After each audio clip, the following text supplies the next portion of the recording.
रसोत्सुकम् श्रीमद् रामहर्षणदेवाख्यम्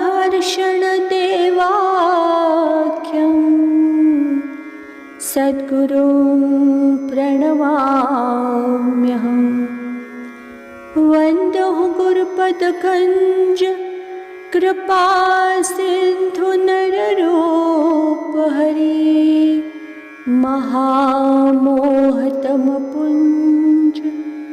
जासुवचन रविकर निकर।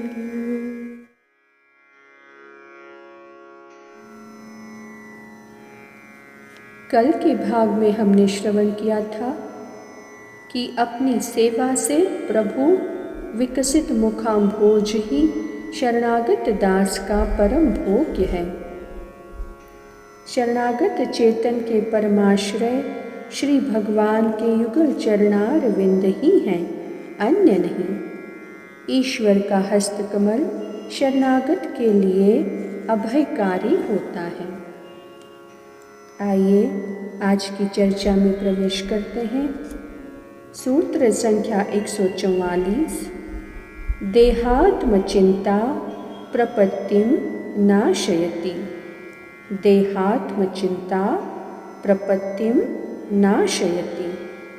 सूत्रार्थ: समर्पित शरणागत चेतन की हुई देह व आत्मा की चिंता प्रपत्ति को नष्ट कर देती है। समर्पित शरणागत चेतन की हुई देह व आत्मा की चिंता प्रपत्ति को नष्ट कर देती है। व्याख्या: देह यात्रा और आत्मा यात्रा के विषय में चिंतित रहने व तद विषयक कर्मों में प्रवृत्ति बनाए रहने का अर्थ हुआ रक्षिष्यति विश्वासः।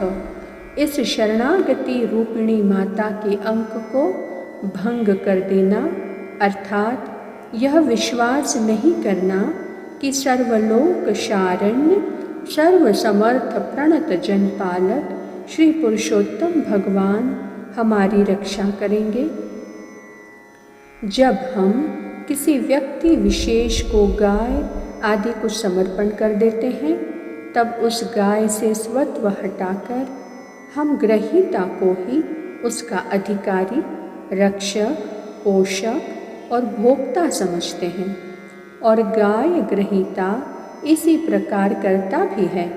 तदनुसार यदि आत्मसमर्पण करने वाला चेतन अपने योगक्षेम का भार स्वयं ले लेता है और अपने को अपना ही भोग्य समझने लगता है, तो यह उसकी विपरीत प्रवृत्ति आत्मापहरण के आकार की होगी, जिसके समान न कोई पाप और न उसका कोई प्रायश्चित्त ही है। अस्तु, प्रभु पर निर्भर न रहकर देह और आत्म यात्रा की चिंता करने की प्रवृत्ति प्रपत्ति के स्वरूप को भ्रष्ट कर देती है। सूत्र संख्या 145। अभिमानोऽपि प्रपत्तिं नाशयति। अभिमानोऽपि प्रपत्तिं नाशयति। सूत्रार्थ: शरणागत का किया हुआ किसी प्रकार का अभिमान प्रपत्ति स्वरूप को भ्रष्ट कर देता है।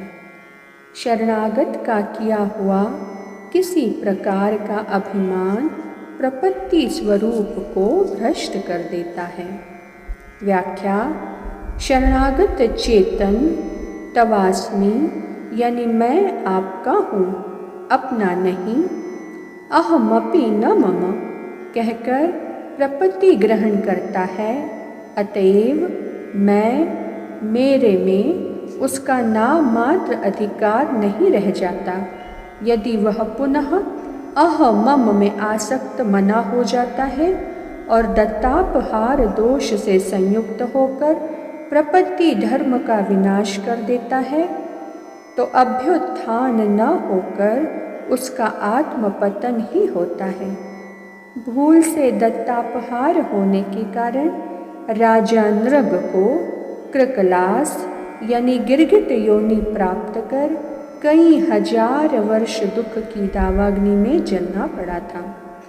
जिज्ञासा होना स्वाभाविक है कि अभिमान के कितने प्रकार होते हैं, जिनसे शरणागत चेतन को बचना चाहिए। सूत्र संख्या 146। देहाभिमानः। देहाभिमानः सूत्रार्थ: देह में आत्मबुद्धि होना देहाभिमान कहलाता है। देह में आत्मबुद्धि होना देहाभिमान कहलाता है। व्याख्या: देह को ही आत्मा मानना यानी अनात्मा को आत्मा जानना तथा देह संबंधी वस्तु में ममकार बुद्धि करना यानी अपनी मानना और दिव्य देह प्राप्ति की इच्छा करना देहासक्ति अर्थात देहाभिमान कहलाता है। जाति, विद्या, रूप, यौवन और महत्वादि का अभिमान देहाभिमान के ही अंतर्गत है। जाति विद्या महत्वं च रूप यौवनमेव च प्रयत्नेन परितस्यात्याज्या पंचेते भक्ति कंटकः। तिमिर गयो रवि देखिके गुरु गयो अज्ञान, कियो करायो सब गयो जब आयो अभिमान। इस अभिमान का परिणाम सभी जड़ चेतन योनियों में कर्मानुसार भटकना है। अतएव सुधी पुरुष इस अभिमान से अछूते रहकर आत्माराम हो जाते हैं, जैसे शुकदेवादि सभी ऋषि मुनि और संतगण। आज की चर्चा को वाणी यही विराम देती है। श्री सद्गुरुदेव भगवान की जय।